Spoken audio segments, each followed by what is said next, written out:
Gopi Jana Vallabha Girivaradhari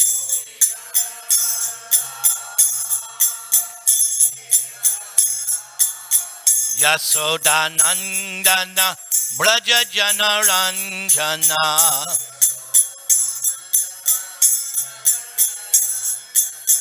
Yamuna Tira Vanachari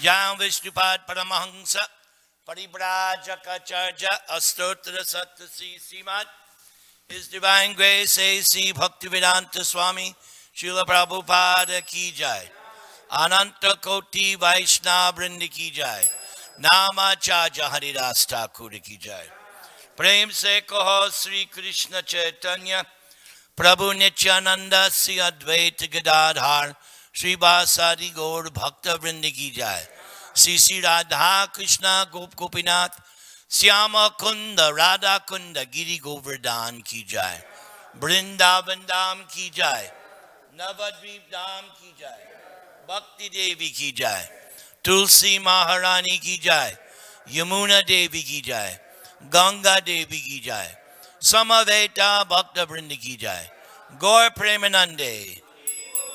All glories to the assembled devotees. All glories to the assembled devotees. All glories to the assembled devotees. All glories to Sri Sri Guru and Gauranga.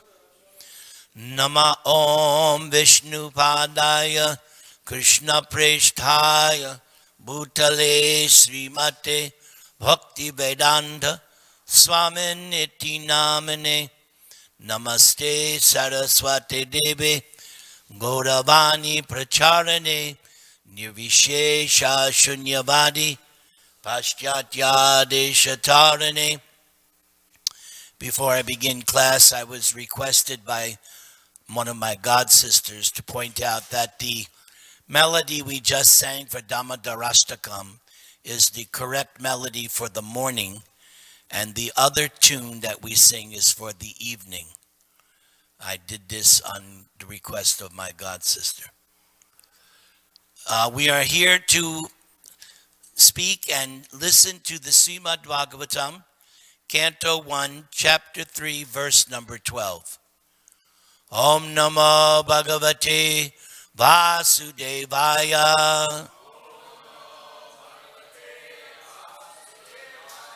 Om Namo Bhagavate Vasudevaya. Om Namo Bhagavate Vasudevaya. Tata Saptama Akutyam Rucher Yagyo Vyajayata Sa Yamadhyay Suraganayar Apat Swayambhuvantaram Tatat Saptama Akutyam Rucher Yagyo Bhajayata Samad Sayamadhyay Suraganayar Apatsvayambhuvantaram Tatak Saptama Akutyang Rucher Yagyo Bhajayata Sayamadhyay Suraganayar Apatsvayambhuvantaram. Please chant.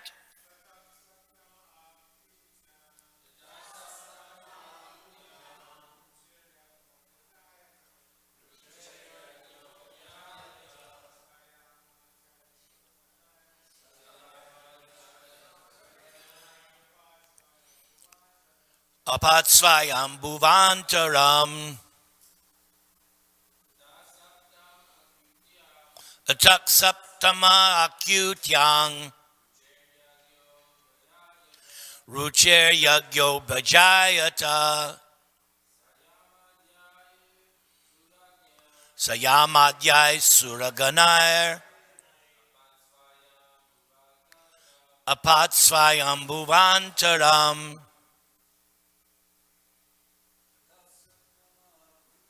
Tatak Saptama Akyutyang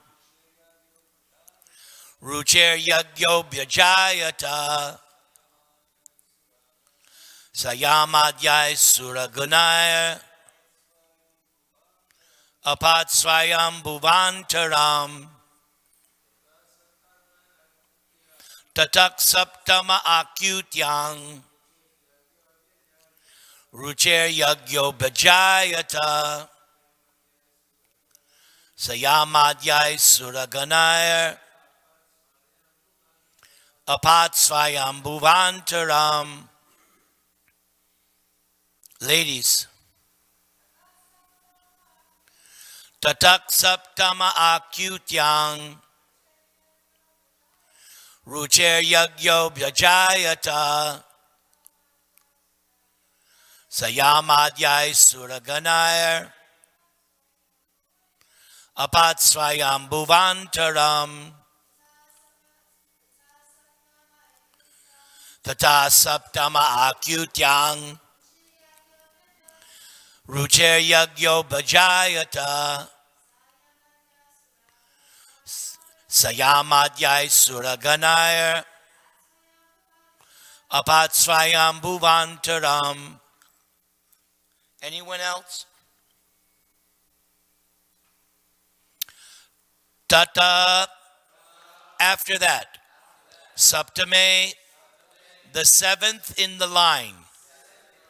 Akyutyam, in the womb of Akuti. Ruche, by Prajapati Ruchi. Yagya, the Lord's incarnation as Yagya. Abhyajayata, advented. Sa, he. Yama Adyai, with Yama and others. Suraganai, with demigods. Apat, ruled. Swayambhuva Antaram, the change of the period of Swayambhuva Manu. Please repeat. The seventh incarnation was Yagya, the son of Prajapati Ruchi and his wife Akuti. He controlled the period during the change of the Swayambhuva Manu and was assisted by demigods such as his son Yama. Purport by His Divine Grace A.C. Bhaktivedanta Swami Srila Prabhupada. The administrative posts occupied by the demigods for maintaining the regulations of the material world are offered to highly elevated, pious living beings. When there is a scarcity of such pious living beings, the Lord incarnates himself as Brahma, Prajapati, Indra, etc., and takes up the charge. During the period of Swayambhuva Manu, the present period is of Vaivasvata Manu, there was no suitable living being who could occupy the post of Indra, the king of the Indraloka heaven planet. The Lord himself at that time became Indra, assisted by his own sons like Yama and other demigods. Lord Yagya ruled the administration of the universal affairs. So in preparation yesterday for today's class, I found that there is more information in second canto and fourth canto, and I intend to read that. So in Srimad Bhagavatam Canto 2, chapter 7. That's the chapter where Lord Brahma is informing his son Narada all about the scheduled incarnations. So, Jatu Rucher Ajanayat Suyaman Suyagya Akuti Sunur Amaran Ata Dakshinayam Lokatrayasya Mahetim Aharadyad Arting Swayam Bhuvena Manuna Harir It Yanokuta. The Prajapati first begot Suyagya in the womb of his wife Akuti, and then Suyagya begot demigods headed by Suyama in the womb of his wife Dakshina. Suyagya, as the Indradev, diminished very great miseries in the three planetary systems, upper, lower, and intermediate. And because he so diminished the miseries of the universe, he was later called Hari, everybody say, Hari, by the great father of mankind, namely Swayambhuva Manu. Prabhupada's purport to that verse: in order to guard against the invention of unauthorized incarnations of God by the fanciful, less intelligent persons, the name of the father of the bona fide incarnation is also mentioned in the authorized revealed scriptures. No one, therefore, can be accepted as an incarnation of the Lord if his father's name, as well as the name of the village or place in which he appears, is not mentioned by the authorized scriptures. In the Bhagavad Purana, the name of the Kalki incarnation, which is to take place in almost 400,000 years, is mentioned, along with the name of his father and the name of the village in which he will appear. A sane man, therefore, does not accept any cheap edition of an incarnation without reference to the authorized scriptures. Then we see in Canto 4, Chapter 1, Maitreya is instructing Vidura, and he says, Swayambhuva Manu begot 3 daughters in his wife Shatarupa, and their names were Akuti, Devahuti, and Prasuti. Akuti had 2 brothers, but in spite of her brothers, King Swayambhuva Manu handed her over to the Prajapati Ruchi on the condition that the son born of her be returned to Manu as his son. This he did in consultation with his wife Shatarupa. Ruchi, who was very powerful in his Brahminical qualifications and was appointed one of the progenitors of the living entities, begot 1 son and 1 daughter by his wife Akuti.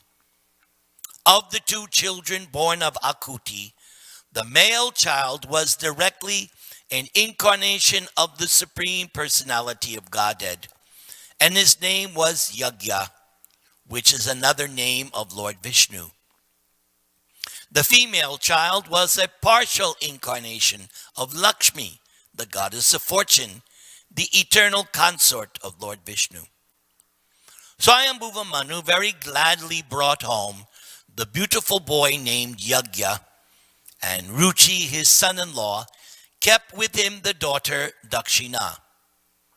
The lord of the ritualistic performance of Yagya later married Dakshina, who was anxious to have the personality of Godhead as her husband.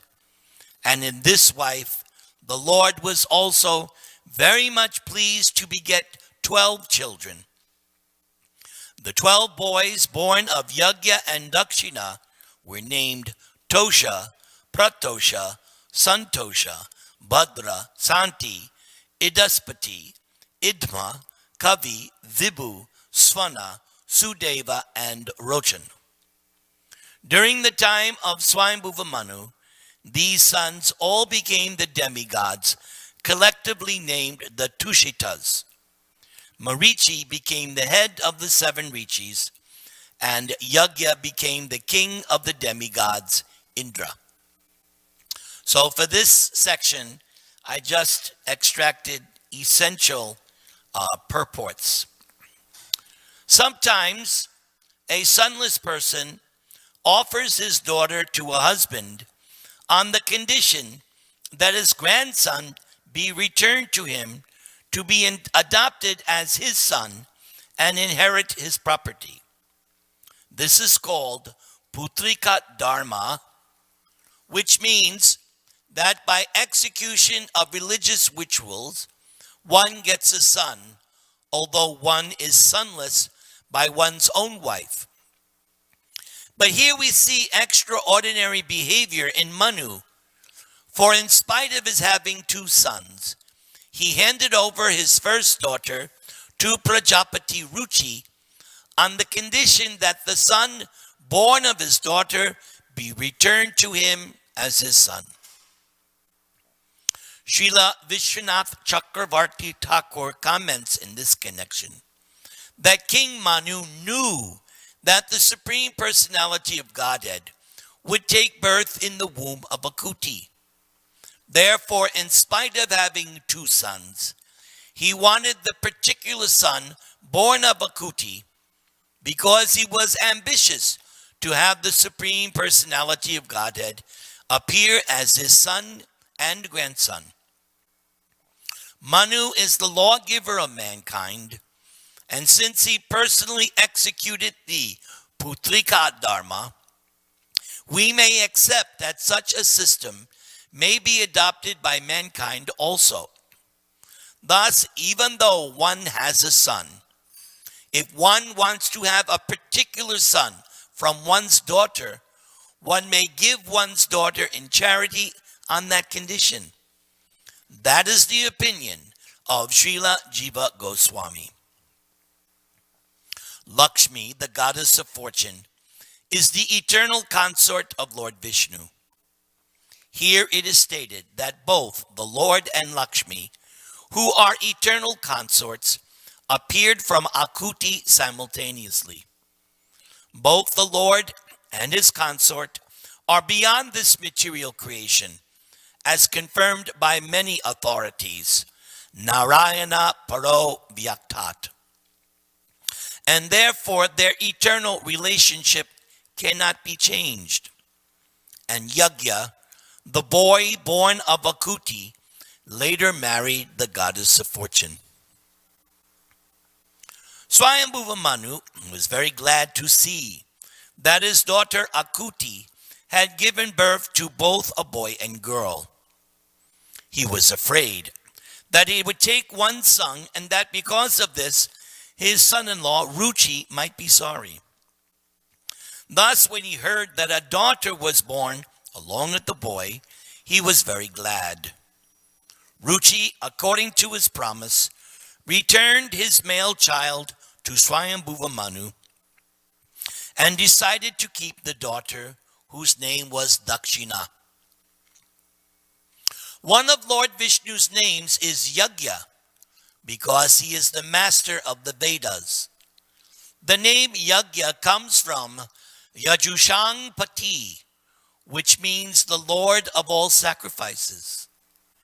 In the Yajur Veda, there are different ritualistic prescriptions for performing yagyas, and the beneficiary of all such yagyas is the Supreme Lord Vishnu.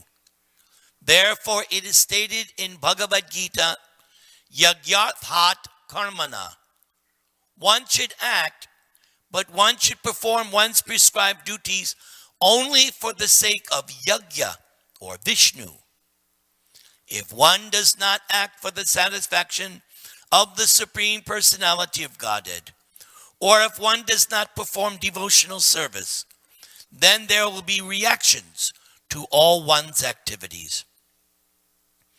It does not matter if the reaction is good or bad.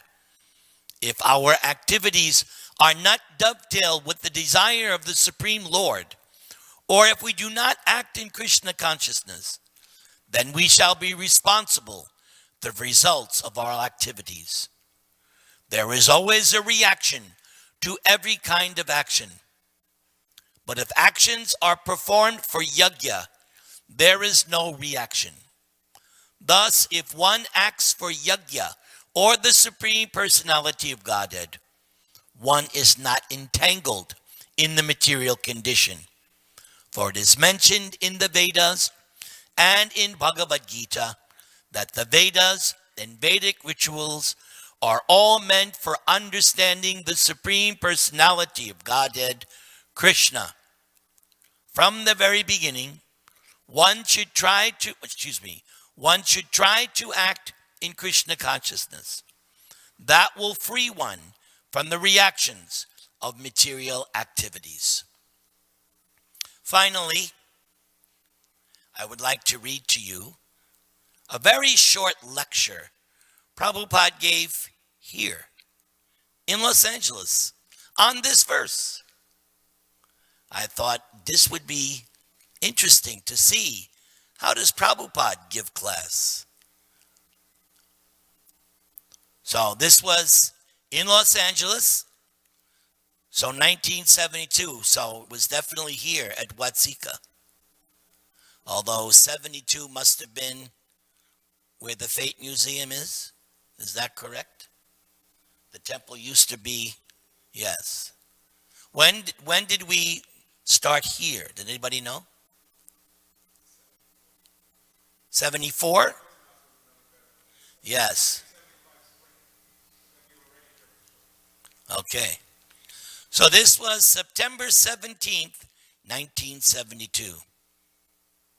Prabhupada ki. So you are marking that so many incarnations of God have been described. We are now in the 7th. So there is a chronological number. Which incarnation? What is his chronological number? What is his father's name? What is his mother's name? What are his activities? How the bodily feature? What is the mission? Everything is described in the Shastra. Nowadays, any rascal comes and says, I am incarnation. What is your father's name? Whatever it is described, whether in this Shastra. Because incarnation, we cannot accept any rascal as incarnation without proper identification. But it has become a fashion now. Any rascal comes, says, I am incarnation of God. So where is the mention? Some rascal says, I was formerly Ram and Krishna. Another rascal accepts, oh, you were Ram and Krishna?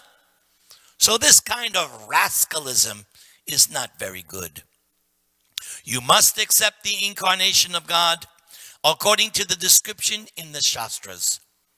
Not one rascal cheats you and you also become another rascal to accept it. Don't do that. You must know what are the indication of incarnation. This question was raised by Sanatan Goswami to Chaitanya Mahaprabhu. Because in this age of Kali, Chaitanya Mahaprabhu's incarnation is stated in the Shastra, in the Srimad Bhagavatam, in the Upanishad, in the Mahabharata. There are evidences. He appeared as the son of Jagannath Mishra, but his incarnation is stated in the Shastra. Therefore, we accept Lord Chaitanya Mahaprabhu as incarnation. Chaitanya Mahaprabhu never said that I am an incarnation. Rather, to warn the ordinary people that they should not accept any so-called incarnation, when someone stated Chaitanya Mahaprabhu that you are incarnation of Krishna, he immediately blocked his ears. Don't say like that. It is a great offense. Great offense. Because he was playing the part of a devotee, Chaitanya Mahaprabhu was teaching us how to execute devotional service. And he deprecated Mayavad philosophy in so many ways. He was to establish the worship of the Supreme Personality of Godhead. And he was exemplifying himself how to become a devotee. So he never mentioned that he is incarnation. But we understand from the features of Lord Chaitanya Mahaprabhu that he is incarnation of Krishna. It is stated in Srimad Bhagavatam, Krishna Varnam Tvisha Krishnam. Krishna Varnam. Krishna Varnayati. In the category of Krishna. Krishna Varnam. And Tvisha Akrishna. By his complexion, he is not black. Akrishna. Akrishna means not black. So not black. It may be of the color, yes. That may be, but in the Srimad Bhagavatam, it is said, when Garga Muni was preparing the horoscope of Krishna, he said, Shuklo Raktas Tata Piti Idaning Krishna Tam Gata. Incarnation of God, either white, Shuklo Rakta, either red, yellow, or black. These colors accepted. So Garga Muni said, Shuklo Raktas Tata Pita Idaning Krishna Tangata.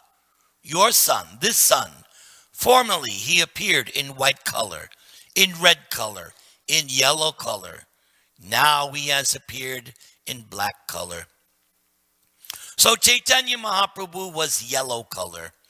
Therefore, when it is said in the Srimad Bhagavatam, Tvisha Akrishnam, he is not black. That means he is pita, he is yellow.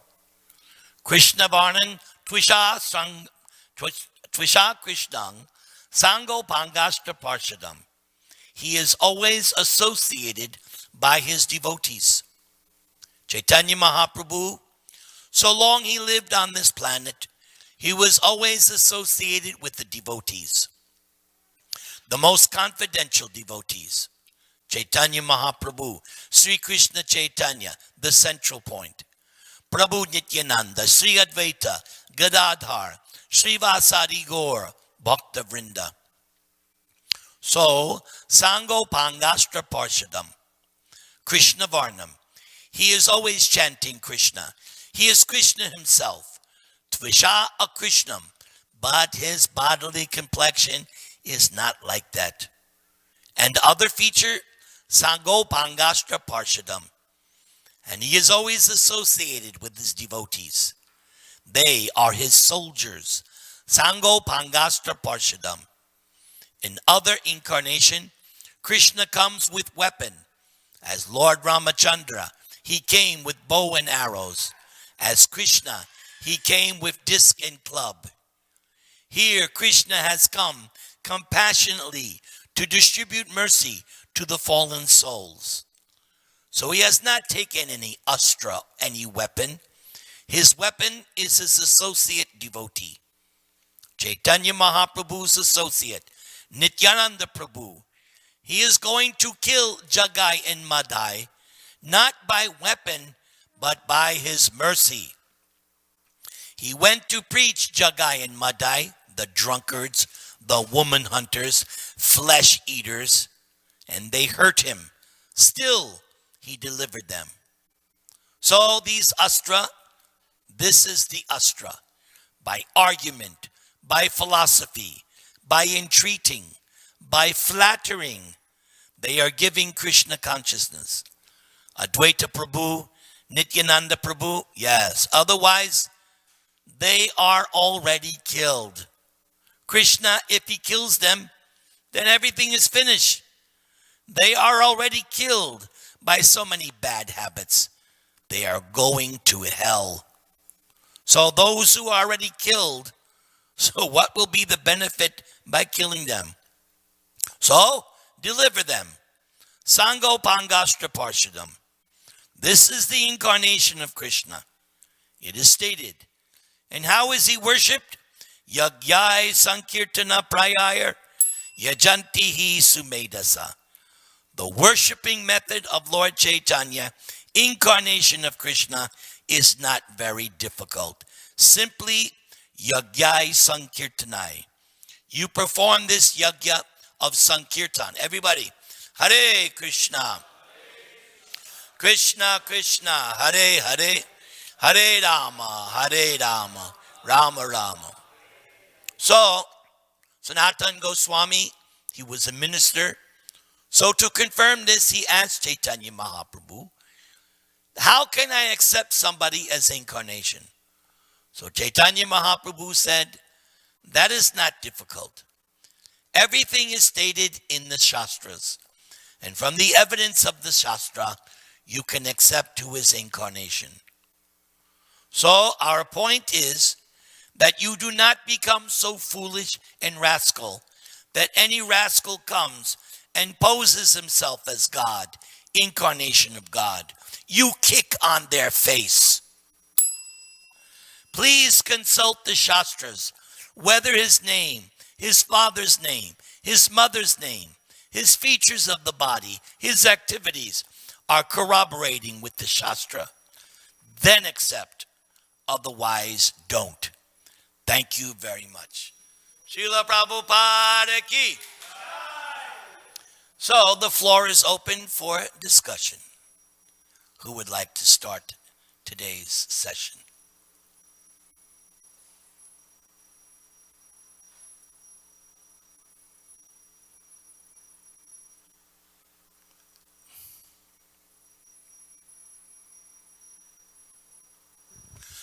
After Rabindranath. Yeah, you were saying how we should kill the demons with argument and like that. But you also said that the demons, we should kick them in the face. So how does that work? Same thing. Kicking in their face by preaching very strongly, very boldly, and not being afraid or ashamed or intimidated. There is that one purport, one of my favorite, in Chaitanya Charitamrita, where Prabhupada says that we are not, how does he say? Something about we're not dogmatic, but we have to speak the plain truth that Krishna is God. We cannot compromise on that point.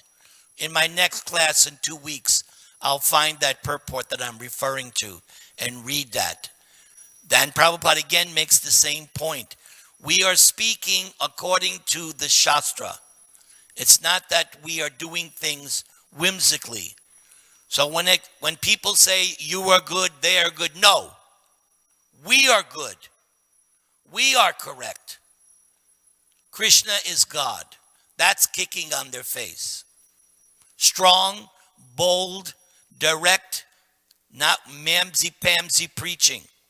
When it comes time, I like my philosophy. My philosophy is don't ask, don't tell.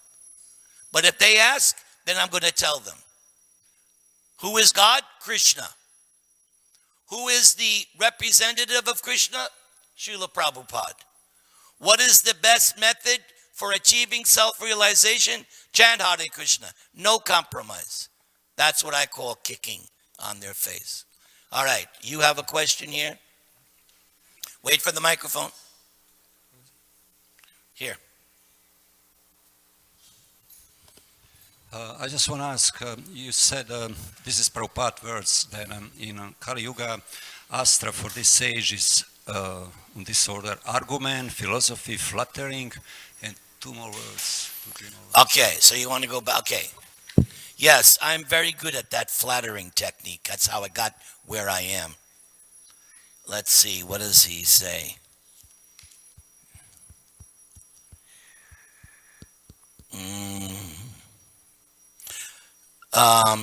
Yes, that's it. Argument, philosophy, entreating. You know what entreating means? Entreating, begging, pleading, coaxing, or in New York we use the word schmoozing. And then flattering. Yes, that is my technique. Even this is taught by Prabhurananda Saraswati, one of the followers. This is not correct, what you're doing here. Hello? This is not correct. This is not proper etiquette.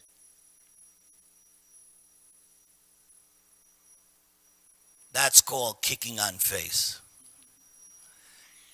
So, now I lost my thought. Hare Krishna, Hare Krishna. Prabhupada Saraswati. that, my dear sir, you are very intelligent, you are very learned, you are very aristocratic. I just beg one thing. Forget everything that you have learned and hear about Lord Chaitanya Mahaprabhu. All right. If I hurt your feelings, I'm sorry, but it's not correct. More questions. Give him the microphone, please. You have the mic?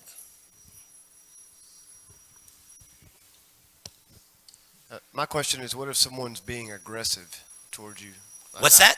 If someone's being aggressive, I've been on both book distribution and Harinam where people were aggressive, cursing, spitting, throwing things, challenging, our beliefs and what we're, putting us down. How would one handle that type of behavior? We usually tolerate, because that's what Lord Chaitanya instructs us to tolerate. But at the same time, we want to preach in favorable circumstances. So, what is that? Discretion is the better part of valor. So we're not there to waste time. If a particular client or audience is not favorable, there are, what's the expression? Too many fish in the sea. Go somewhere where it's more favorable. We try to avoid conflict. Now, if you're being attacked, physically attacked, you can fight back. Prabhupada used these, did he not? Didn't Prabhupada? Somebody was attacking Hamsaduta on the stage. Prabhupada came swinging his. So, anybody want to comment on this? Am I saying anything wrong? Yes?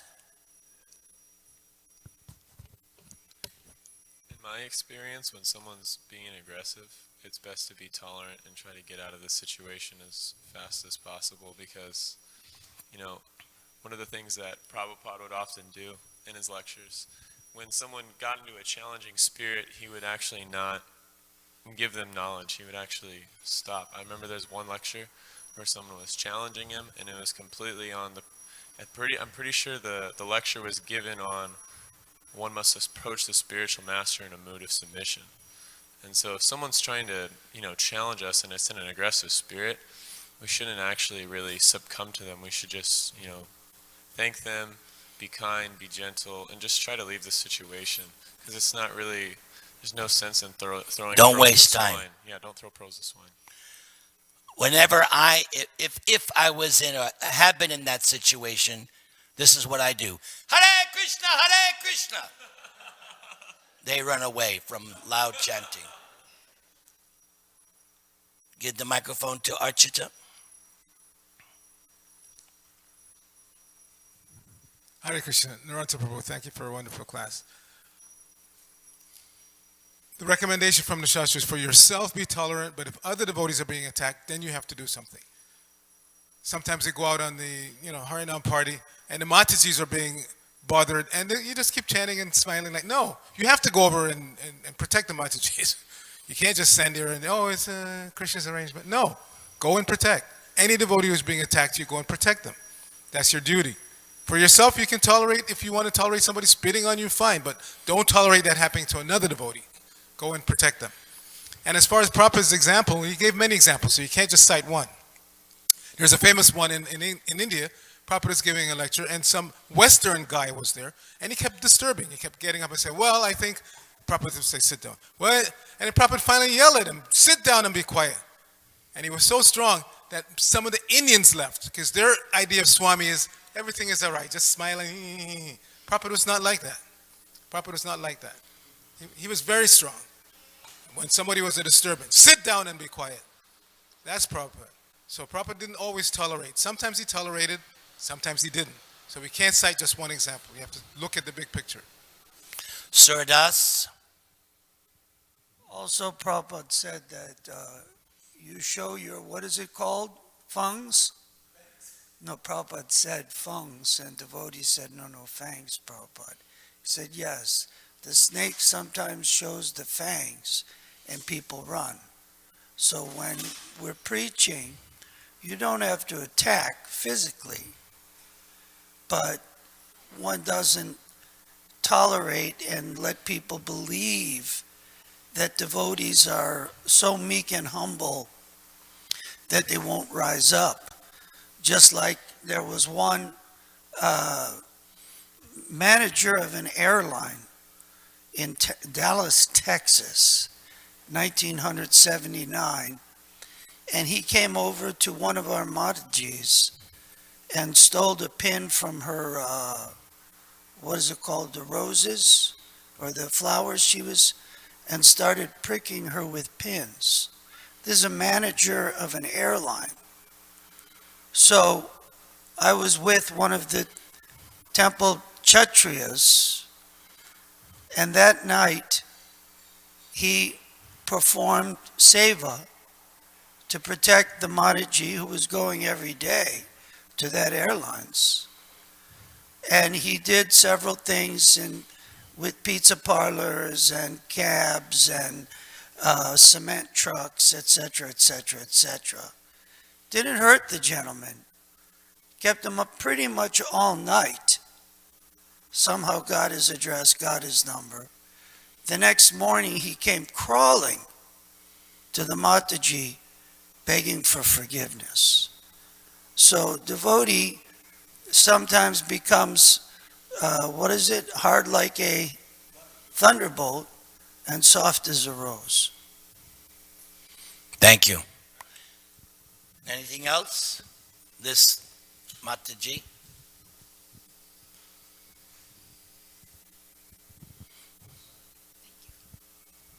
Hello. I have a question. I often get frowned upon from the Christian community for chanting and believing in Hare Krishna. And it dawned on me, I was reading Chant and Be Happy. And George Harrison talks about using Hallelujah and slowly transferring into Hare Krishna. And I'm wondering, has it ever been said that Krishna or Christ is a reincarnation of Krishna? Prabhupada says that this word Christ comes from the Greek word Christos. And this Christos is very similar to a Sanskrit word Krista, from where we also get the name Krishna. And you can correct me if I'm wrong. My understanding, it is Jesus of the Christ. So Christ referring to God. And if I'm challenged, like you said, by some of our Christian brethren, because I was raised Roman Catholic, so I tell them, I studied the Bible, I worshiped Jesus for 23 years, and I had been taught, no one goes to the Father but through me. Finally, I was shown the Father. Nobody can argue with that. I followed the book. I did what the book said. Now I find the Father. We have no problem. If Jesus was to walk in this door right now, we would pay our obeisances, and then we'd do kirtan. I'm sure Jesus would join in the kirtan. We have all, we love Jesus.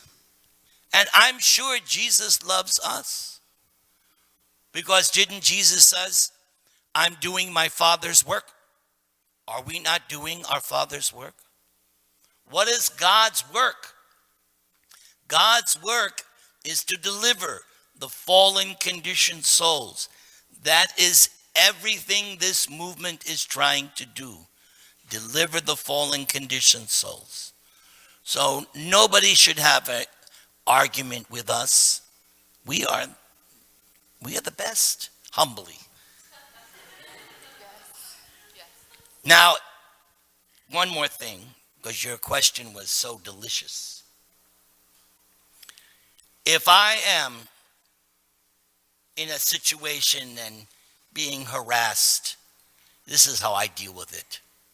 Father, forgive them, for they know not what they do. Hare Krishna. I think we had time for one more question. Jesus Christ said many times in the Bible, follow thy Father. Jesus Christ said many times in the Bible, follow thy Father, worship thy Father. He says that many times. Jai. Exactly like that. I think we should end here. All glories to Srila Prabhupada.